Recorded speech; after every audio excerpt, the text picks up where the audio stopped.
Just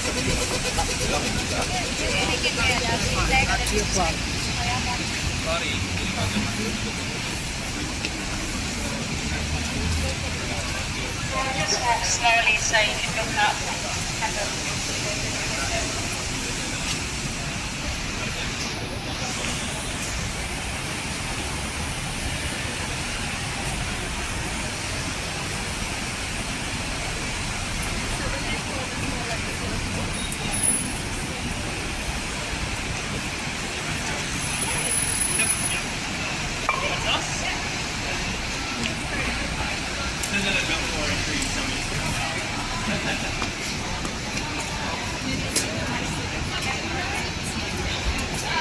just before we go in.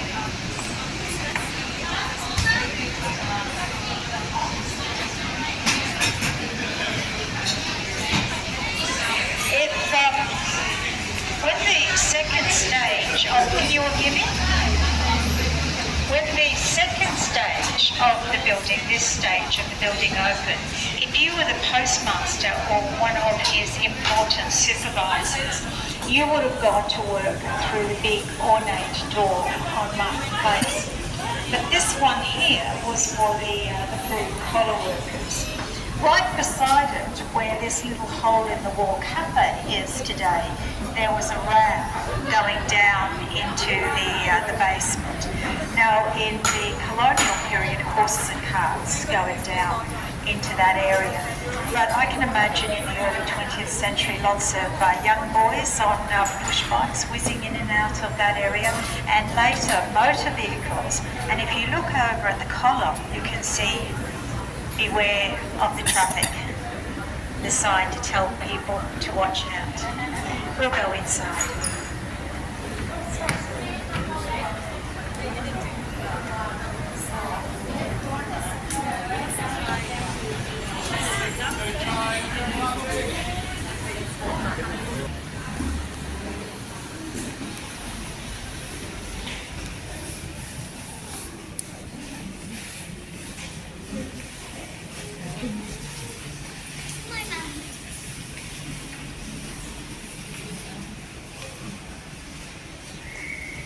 So this area here is much as it would have been when it opened in the 1880s with its checkered marble tiles. These tiles were 1 inch thick, and the red cedar that was used throughout the building, and the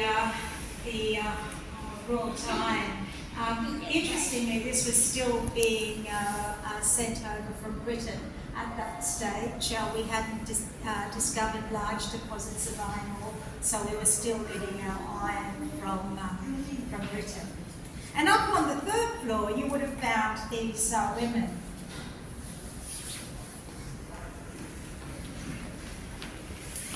The telephonists working at their switchboard. They had a nickname for them. They called them switches. But there's a really interesting story about women working at the post office. When the first stage of the building opened, our postmaster was a man called Saul Samuels, and he was a bit of a progressive thinker. He believed women were capable of working with telegraph equipment. So he had his office on the first floor. Above him on the second floor was a telegraph office for the men, but on the third floor, a telegraph office for the women. The women, however, were not allowed to mix with the men. So up there, on the third floor, they had their own lunchroom and their own cloakroom. If they got married, they had to leave the job. It wasn't considered proper for a married woman to be working at that time. But as long as they stayed single, they had a good job for life at a time in Sydney when there weren't many jobs for women. And most of the jobs for women in Sydney at that time would have been domestic jobs, things like cooking, cleaning, looking after children. We know that Saul Samuels even appointed some women to be postal officers, and some of those women would rise through the ranks to be postmistresses in their own right. They would have had men working under them. But by the time we get the phones in the 1880s, we've got a different postmaster. And when the phones come, they weren't thought of as proper telecommunications. They were thought of as just a bit of a toy. And so this man splits the men from the women. He puts the women over in this part of the building to work with the telephones, and the men stay over in the old part of the building. Now, I'm going to bring this photo around again because when you look close, they're working under a tin roof. Cold in winter, hot in summer. Down for a moment, I've got this bit of a story about how the post office became a hotel. I'm going to sit that way. Towards the end of the 20th century, the post office had moved most of their services out of this site to modern facilities. Telegrams were still around, but they weren't using them for important reasons anymore. You know, birthday greetings, maybe sending a funny message to a wedding. The phones had become automated. They no longer needed a large staff of people looking after the phones. And the post office moved out towards the early 1990s, and the site was boarded up. The government entered into negotiations with a development company. The site would be developed into a hotel tower, an office tower. The old colonial building had heritage listings, so there was limitations on what could be done with that. And it was decided that they would use that for cafes, bars, upmarket shops, that type of thing. The developer had permission to knock down all of the 20th century buildings, so that includes that very large postal hall that was out in that courtyard area. They were the ones who put this atrium roof on, so that used to be a very open area out there before the hotel was built, and they put these walkways, 3 walkways over to the old part of the building. The lease for the hotel was taken out by the Western Hotel Group, a 99-year lease. But in 2017, the Fullarton Hotel were allowed to buy the property outright. Do you know this name, Fullarton? People aware of it? It's a Singapore company. They own heritage properties, 2 heritage properties in Singapore.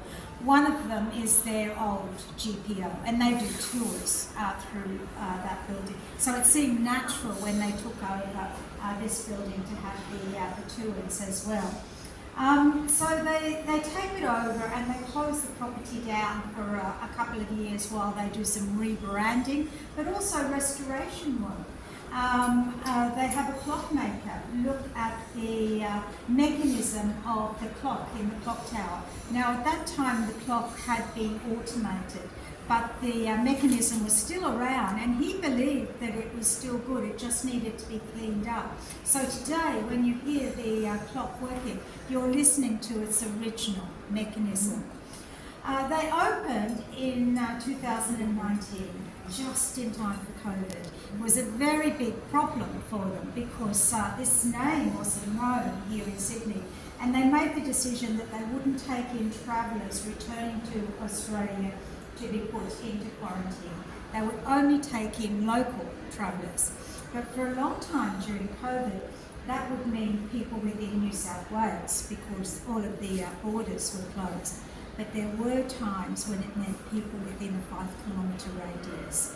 It meant that all of those businesses that were over in the old part of the building didn't have enough patronage to keep going, and most of those folded during COVID. What you see today is businesses that have just come back in the, if I said the last year, these businesses that we've got here. Okay, we're going to go out and have a little bit of a look. Feel free to take photos, but I might just, before you start taking your photos, just give you a bit of an idea of what you're looking at.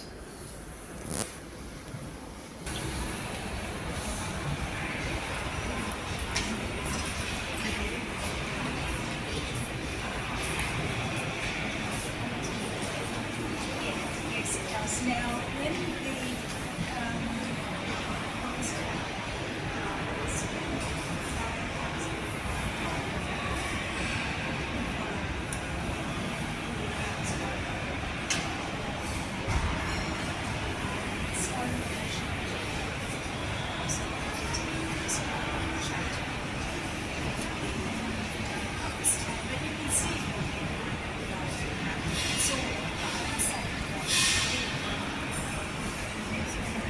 so yes,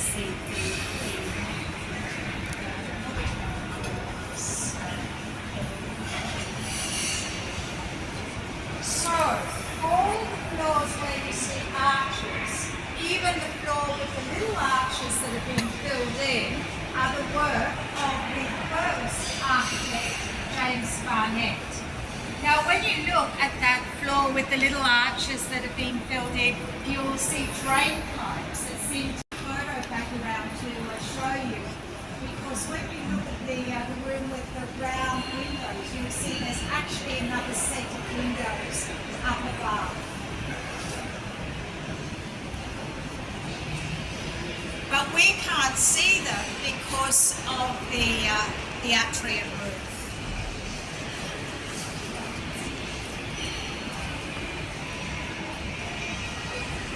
So the floor at this level, this fourth floor, is the work of Walter Liberty Burnham. And when he put it on, he believed he was doing something in keeping with the original style of the building that Barnett painted it. He believed it completely destroyed the heart of this building. And certainly Burnham was coming out of a different school of architecture.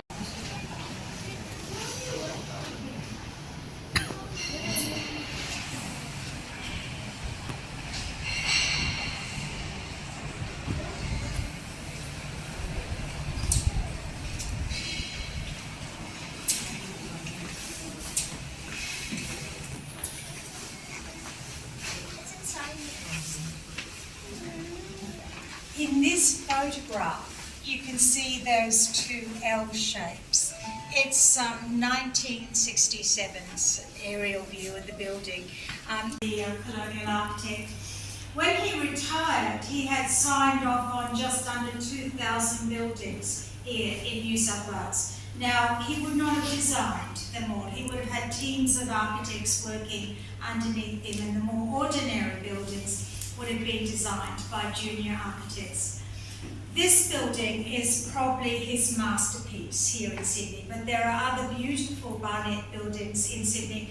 There's a couple of them up in Bridge Street, the Lands building and the Colonial Secretary's building are Barnett buildings. But if you go out into regional New South Wales, you'll find post offices, police stations, courthouses, even lighthouses that Barnett designed. So he left a large legacy of buildings here in New South Wales for us. Now just over in here is the other side of the stair.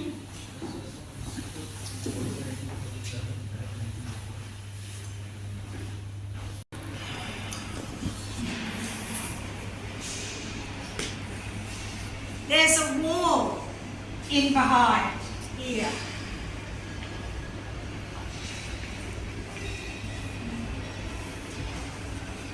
The original staircase was confined to a much smaller area. It would have gone down to where the landing is, done a U-turn on either side, and come down along the wall here. But when the developer took over, there was was no staircase here at all. It had been completely demolished in the 1920s when they built the postal hall, so that people could walk straight into the building.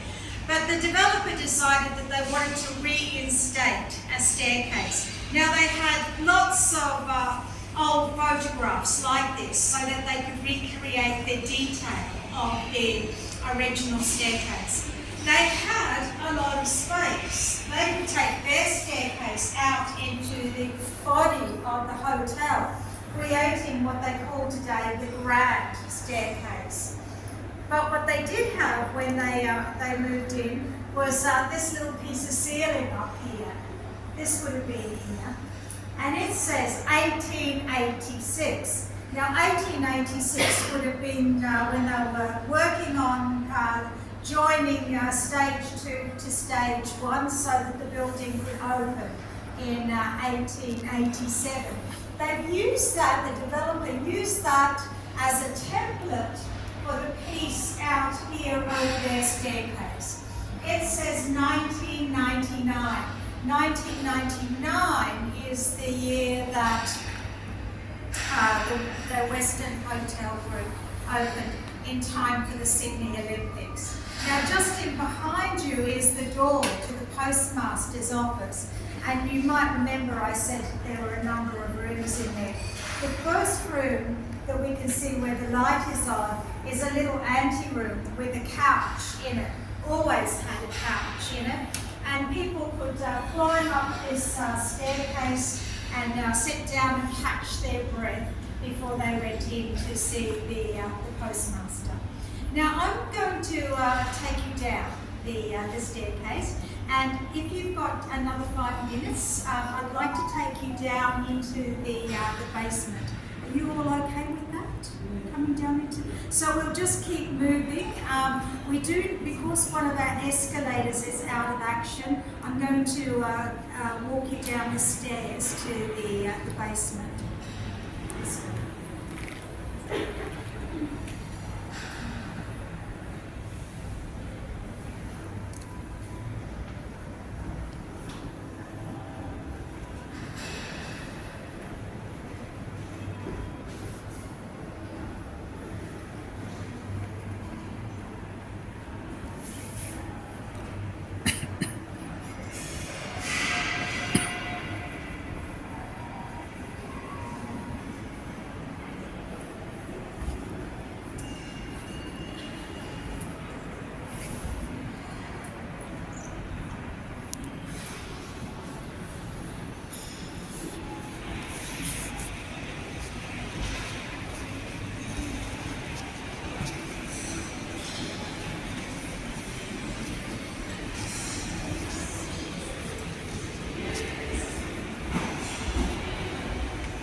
There's another escalator.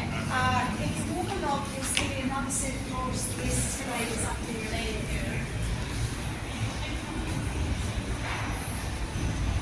Is that everyone?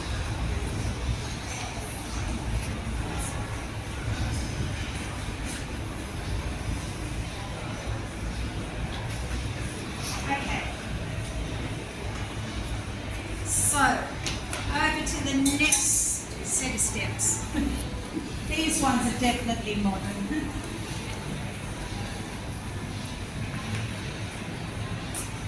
But it's really about the size of a small house in there. He's got, today there's a very large bedroom and even larger lounge room and 2 big bathrooms as well, and a little foyer area. We're told he had a very plush office originally with the very thick carpet, velvet curtains, even frescoes on the ceiling originally. They're not there anymore, of course. Fashions change and they were taken down in the early 20th century.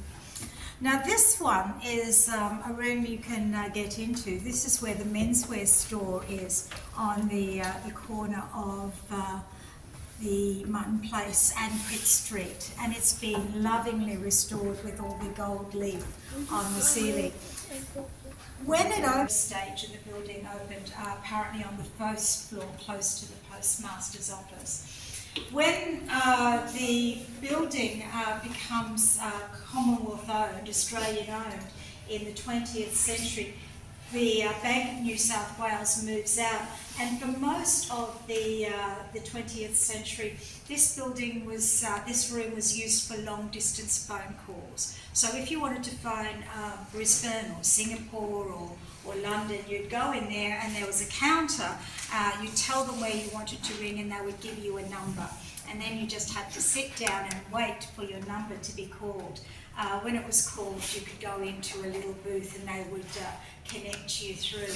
Much easier to make a long distance phone call.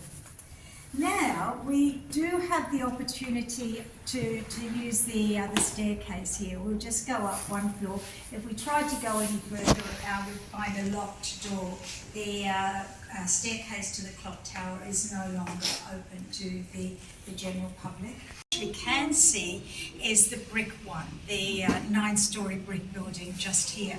But sitting behind is this big chunky block of a building. That's the 11-storey building. So that's the entire site there.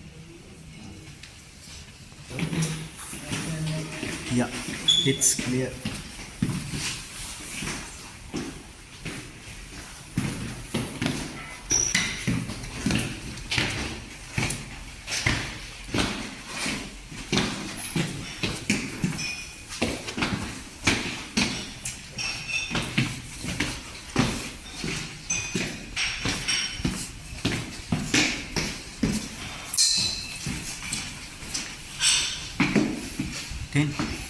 Do you like this place?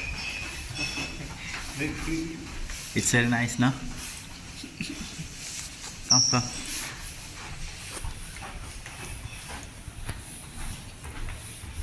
And a section of that drain is visible here in this area.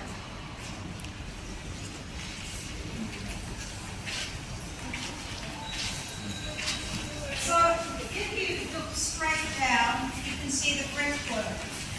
That's the stormwater drain from the 1850s.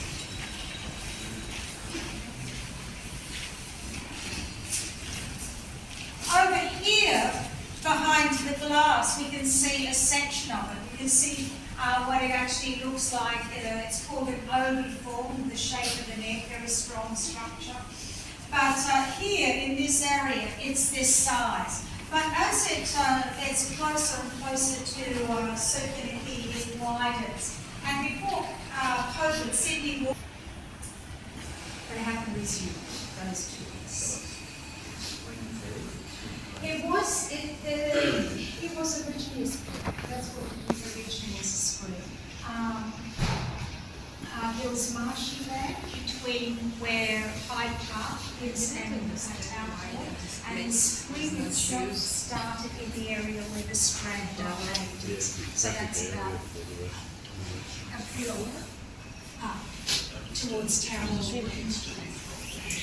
Well, except through the metal grate. Those are the steps up to the arcade in front of the big ornate door. So we're now in the middle of the building. The clock tower itself straddles the Thames Street. They put these very strong foundations down into the sandstone, and the clock tower sits across it.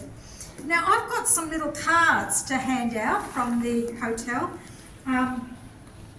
On one side there's a QR code, and that's a direct link to TripAdvisor, If you'd like to, I've got more in my bag, so let's see how we go. If you'd like to review the tour, you can.